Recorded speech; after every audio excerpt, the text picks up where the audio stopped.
ஒரு முறை நண்பர் ஒருவர் என்கிட்ட இப்படி சொன்னார். ஆண்டவன் புண்ணியத்தில் நானும் என் மனைவியும் தினமும் வேலைக்கு போகிறோம், சம்பாதிக்கிறோம். ஆனால் ஏதோ ஒரு விதத்தில் செலவு மேலே செலவு வந்துக்கிட்டே இருக்குது. கையில் ஒன்றுமே வச்சுக்க முடியல. நண்பர்களே, உங்களுக்கும் இப்படிப்பட்ட உணர்வு எப்போதாவது வந்திருக்கா? கண்டிப்பாக வந்திருக்கும். அதுக்கு என்ன காரணம்னு யோசிக்கிறீங்க? எனக்கு தெரிஞ்சு நாம் இன்றைய நாளுக்காக மட்டும் வாழுகிறோம். நாளை தினத்தை பற்றி யோசிக்கிறதோ கவலைப்படுறதோ திட்டம் போடுறதோ இல்லவே இல்லை, கிடையவே கிடையாது. பல வருஷத்துக்கு முன்னாடியே ஒரு சின்ன அணில் இந்த பாடத்தை சொல்லிட்டு போச்சு. வாங்க என்னன்னு கேட்போம். ஒரு அழகான பசுமை நிறைஞ்ச காட்டில் சிங்காரிங்கிற ஒரு சின்ன அணில் வாழ்ந்து வந்துச்சு. அதுக்கு துடிப்பான கண்கள், மென்மையான வால், வேகமாக ஓடும் கால்கள் இருந்துச்சு. காட்டில் கோடை காலம் முடிஞ்சு இலையுதிர்காலம் வந்துச்சு. மரங்களில் நிறைய வாதுமை, அக்ரோட், சிறு பழங்கள், விதைகள் கொட்டி கிடந்தன. அப்போ ஒரு முயல் குதிச்சுக்கிட்டே வந்துச்சு.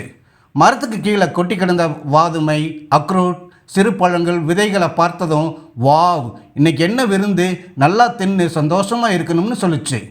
அந்த மரத்து கிளமையில் உட்காந்து பாடிக்கிட்டு இருந்த கிளியோ, இன்னைக்கு நல்லா ஆடலாம், பாடலாம், சாப்பிட்டு சந்தோஷமாக இருக்கலாம், மற்றதை நாளைக்கு பார்த்துக்கலாம் அப்படின்னுச்சு. அந்த மரக்கிளையில் ஒரு குரங்கு ஊஞ்சல் அடிக்கிட்டு, இப்போ தான் எல்லாமே கிடைக்குதே, பிறகு ஏன் கவலை, என்ஜாய்னு சொல்லிச்சு. ஆனால் அந்த மரத்தில் இருந்த சிங்காரி அணில் என்ன செஞ்சது தெரியுமா?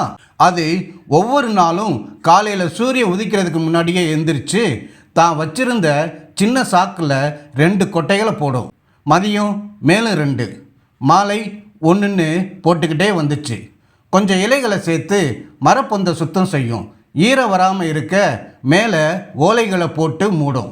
இதை பார்த்த நண்பர்கள் சிங்காரியை பார்த்து, சிங்காரி, இப்போ தான் உணவு இருக்கே, ஏன் இவ்வளவு வேலை? சிங்காரி மெல்ல சிரிச்சுக்கிட்டே சொல்லிச்சு, இன்னைக்கு கொஞ்சம் நாளைக்கு கொஞ்சம்னு சேர்த்தா கடைசியில் மொத்தமாக பெருசாகும் அப்படின்னு சொல்லிச்சு. பிறகு என்ன நடந்துச்சு? காற்று வீசியது, இலைகளெல்லாம் உதிர்ந்தன, பனித்துளிகள் விழ ஆரம்பித்தன, காடு வெண்ணிறமாக மாறியது, மரங்கள் வெறுமையாக நின்றன, உணவு எங்குமே இல்லை. பசி முயல் வயிற்றுக்குள் சத்தம் போட்டது. கிளி சிறகுகளை மூடிக்கிட்டு நடுங்குச்சு. குரங்கு மரத்தடியில் உட்காந்து என்ன செய்வதுன்னு தெரியாமல் கேட்டுக்கிட்டே இருந்துச்சு. அப்போ சிங்காரின் பொந்திலிருந்து வெப்பம் வந்துச்சு. தும் தும் தும் தும்னு சின்ன சத்தம். நண்பர்கள்லாம் மெல்ல அங்கே போனாங்க.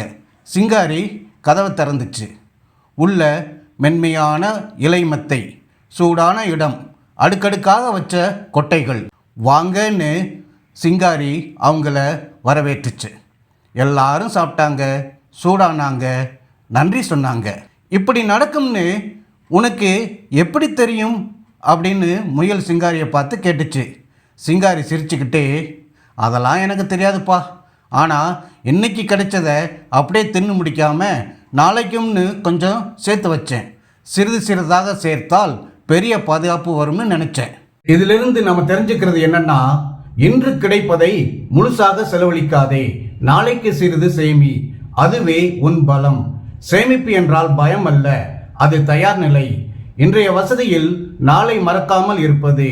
சேமிப்பு என்றால் சிறியது, தினமும் தொடர்ச்சியாக செய்தால் அதுவே பெரிய பாதுகாப்பு ஆகும். நம் அன்றாட வாழ்க்கையில இதை எப்படி பயன்படுத்துறது? இந்த காடு நம் அறை, நம் குடும்பம், நம் ஊர், நம் வாழ்க்கைதான். சிங்காரி நம்முள் இருக்கும் அமைதியான குரல். நீங்கள் சம்பளம் வாங்கும்போது முதலில் சிறிது ஒதுக்குங்கள். செலவு செய்த பின் மீதியை சேமிக்காதீர்கள். மீதியை முதலில் சேமித்து மீதியை செலவு செய்யுங்கள். அதுவே நிம்மதி. படிக்கும்போது நாளை பார்த்து கொள்ளலாம் என்று தள்ளி போடாதீர்கள். இன்றே 10 நிமிஷம் படியுங்கள். தேர்வு நாள் வரும்போது அந்த 10 நிமிஷமே உங்களுக்கு நம்பிக்கையாகும். உடல் நலமாக இருக்கும்போது நடைப்பயிற்சி, தூக்கம், நல்ல உணவு இவற்றை சேமித்து வையுங்கள். நோய் வரும்போது ஏன் முன்பு செய்யவில்லை என்று கேட்கும் உடல் முன்பு சேமித்த பழக்கத்திற்கு நன்றி சொல்லும். உறவுகளில் சிறு சமரசம், சிறு நன்றி, சிறு பொறுமை இவற்றை சேமித்து வையுங்கள். கஷ்டமான நாட்களில் அந்த சேமிப்பு தான் உங்களை காப்பாற்றும். பெரிய வெற்றி ஒரே நாளில் வருவதில்லை. சிங்காரி போல தினமும் சிறிது சிறிது சேர்த்து தொடர்ந்து செய்து அமைதியாக காத்திருங்கள். காலம் மாறும், சூழல் மாறும், ஆனால் உங்கள் சேமிப்பு உங்களை கைவிடாது. இன்றைய மகிழ்ச்சிக்கு நாளை விலை கொடுக்காதீர்கள். இன்று சிறிது வையுங்கள், நாளை உங்களை காக்க அதுவே போதும். காலம் மாறும், சூழல் மாறும், ஆனால் உங்கள் சேமிப்பு உங்களை கைவிடாது. இன்றைய மகிழ்ச்சிக்கு நாளைய தினத்தை விலை கொடுக்காதீர்கள்.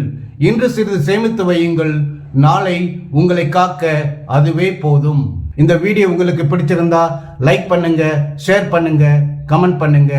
தயவு செய்து சப்ஸ்கிரைப் பண்ண மறக்காதீங்க. மீண்டும் அடுத்த வீடியோவில் சந்திப்போம். அதுவரை உங்கள் அனைவருக்கும் நன்றி, வணக்கம்.